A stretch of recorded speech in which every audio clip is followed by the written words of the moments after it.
Now, this is what I want to say. Shout out to the royal family. R.I.P. to Prince Phillip. This was actually a thought that I was having a few days ago. And I've kind of really been into the royal family as of late. Ever since the Meghan Markle interview with Oprah. And I started doing a little bit of research. I was hooked. And then I've watched like 5 documentaries since. And I've always thought Prince Philip probably was the most interesting one in that family, right? And that might be a little bit of an exaggeration, but I kind of thought that when I was looking at The House of the Windsors, which is the first documentary I watched. And now with his passing, I want to kind of tell you guys why I think he's really interesting and how it relates to this idea I've been having. And hopefully by then Malcolm's here and we can wrap it up and get a fucking real Nick and Mal show in. So Prince Philip, he was actually born in Greece, right? He was a Greek prince and his family was forced into exile when he was 1 year old.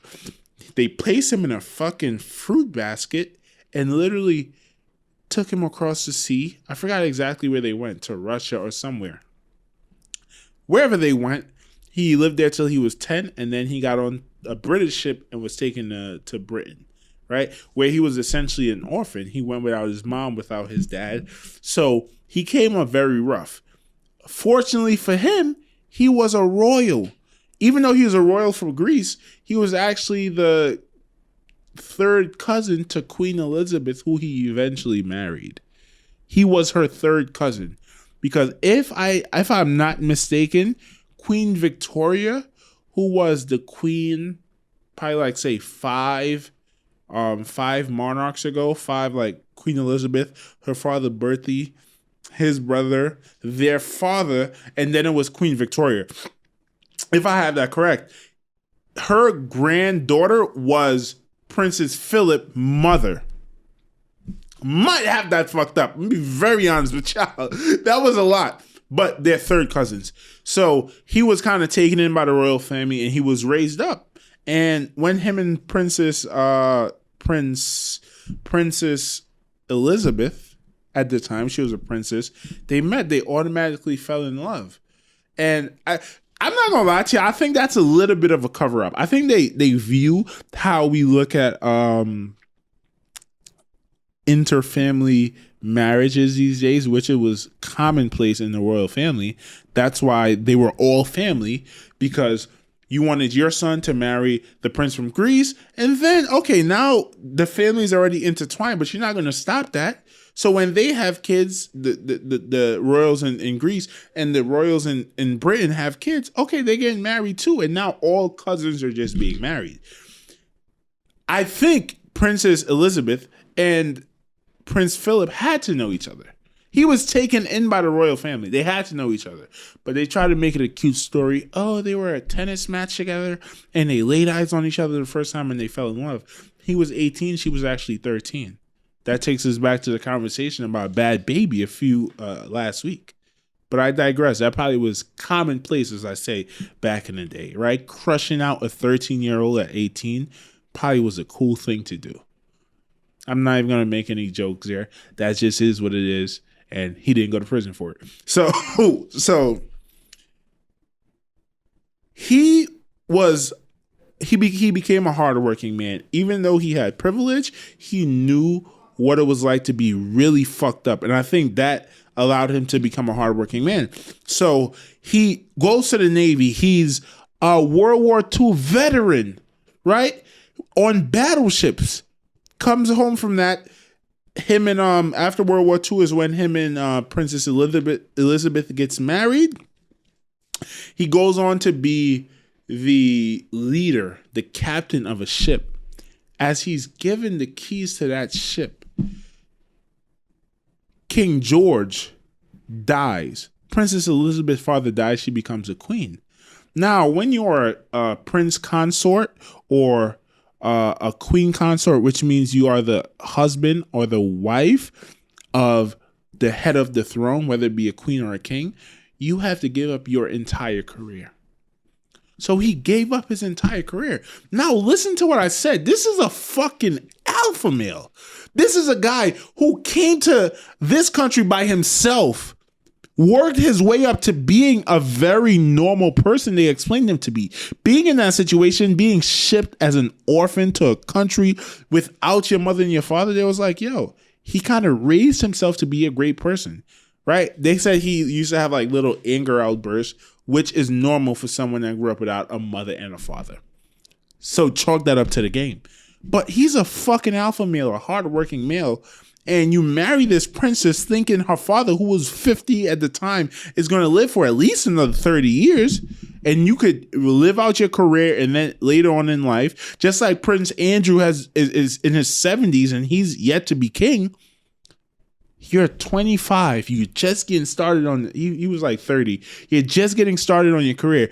And now your wife is queen. Now you have to quit. Now you have to give up manning the ship that you probably dreamt about your whole fucking life. And he felt emasculated. He didn't know what the fuck to do, right? But, and I'm going to lead y'all into the conversation, he made himself valuable apart from the normal standard of what a man is. A man needs to provide for his wife. He needs to have his own career. He needs to do what makes him happy. Mally in the fucking building right now. You in the studio, but me.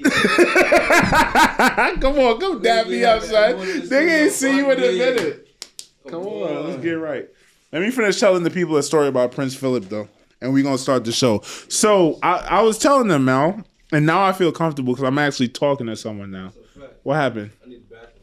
The bathroom? Preach got it. You got it. He said it's in here. Oh yeah, right there, hung up against that thing. Boom.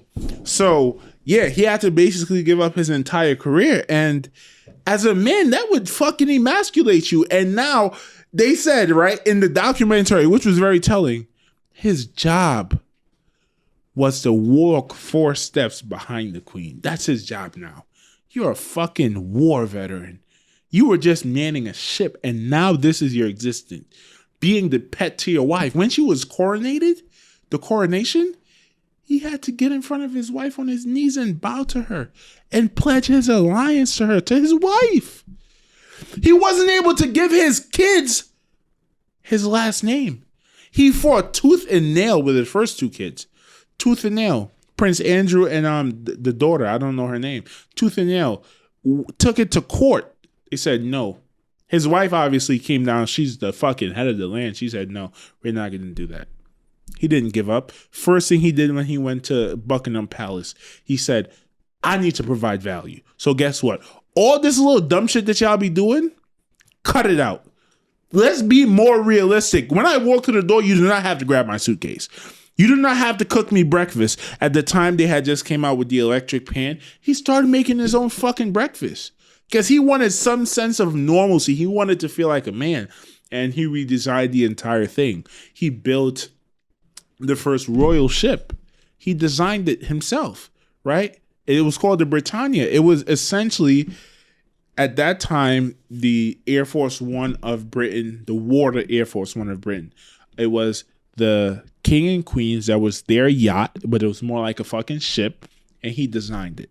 And then he started carving out a role for himself. And as Queen Mary, who was a grandmother of Queen Elizabeth, and as Queen, I forgot the other one name, Queen Elizabeth's mom, as they became older and they passed away, he gained more and more power because now he was truly number 2, right? Now he was truly the second person in line giving Queen Elizabeth advice, and he kind of carved out an existence for himself, and I think that's the dope part about it. Right? And how does this relate to the idea I was having? Mal, I actually want you to sit in on this, and so you could tell me what you think. So basically, what I'm trying to explain, and I'm getting to this part right now, is the new dynamics of relationships, right? We understand what a man's job is. When you get on the mic, I want you to explain to me what a man's job is. We're going to have to take a break. I'm going to have to fix Mal's camera. Let's get back.